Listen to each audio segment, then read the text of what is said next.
Hello, good afternoon, everyone. I'm Dr. Sagir. I'm currently working at AIMS Delhi, and my sister Noorin, she's here for last 2.5 months. We came here with the diagnosis of hypoxic ischemic encephalopathy, and she suffered a heart attack outside the hospital. And when we came on 15 December, she was in a very bad state. She was not conscious. She was not talking at all. The eye movement was just slightly there. There was no motor activity. And in the last 2.5 months, while we are here, they have put us on different neuro-rehabilitative techniques, including RTMS, physiotherapy, Vibra Move, Vital.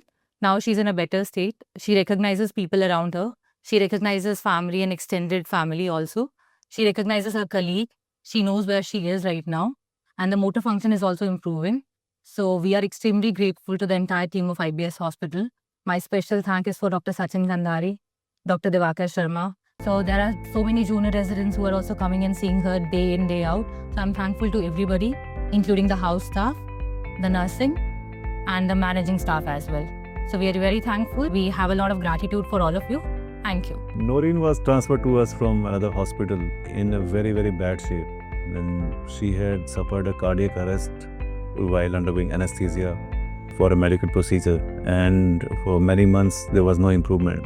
So she was declared to be a vegetative patient with no hope for revival. And when we assessed her, we found her to be MCS, or minimal conscious state. And there's a very fine distinction between MCS and PVS. PVS is persistent vegetative, where there's no function present and very little hope of rekindling the brain circuit.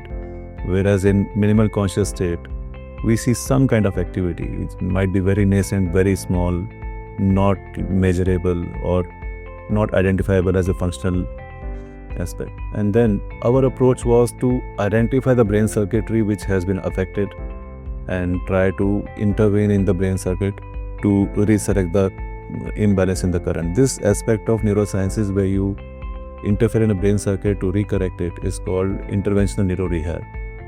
Due to some recent advances, especially in one aspect called connectomics, where you can perform a brain mapping and see the brain circuit which are responsible for your function like consciousness, your autonomic functions, bodily functions, your movements, balance, everything. So everything, whatever you see as an outcome of a brain injury, can directly be correlated a functional defect in a brain connectome. So these networks are aligned for brain to function smoothly.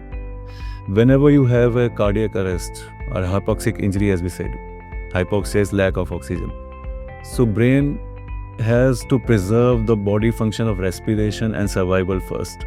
So that's why the conscious level brain, the higher mental function brain, or the cerebrum, which is the one which is responsible for the conscious brain, that is lost first, because body tries to retain the function of respiration, breathing, survival, cardiac function. So that's why in these people, when you suffer a lot of brain damage, you always have vegetative state. That means that your automatic functions like breathing, heart rate, kidney, liver function, they're all continuing without involvement of a conscious brain, which is a higher mental function brain. With the help of neuroconnectomics, we were able to identify the defects in the circuits. So we have to measure that which circuit has what value of current, which is normal. And in her case, it was disturbed to what level. The current can go higher in a circuit, disrupting the outcome. Also, it can go lower.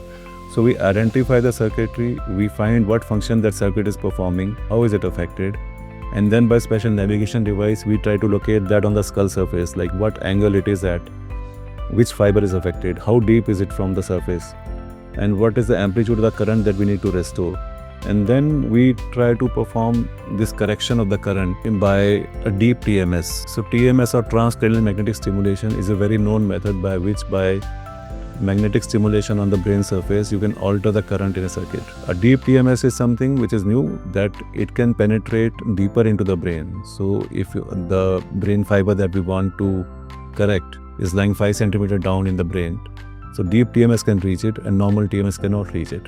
When we pair the knowledge of connectomics with precise targeting by navigation and deep TMS, that is how we can do this interventional neurorehab and try to correct a brain circuit. In her case, we got very good response. When she came to us, she was on tracheostomy and feeding tube, no conscious activity. And then gradually we were able, in first 15 days, we just saw a flicker of hope, and family was not able to appreciate anything that time. We insisted and they listened to us, and then we continued this.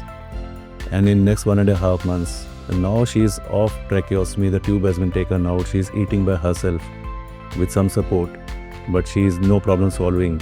She is able to speak, she is joking, she is very lively now, and now she's started taking steps also. How much can we achieve? We actually don't know because there's no end point to it.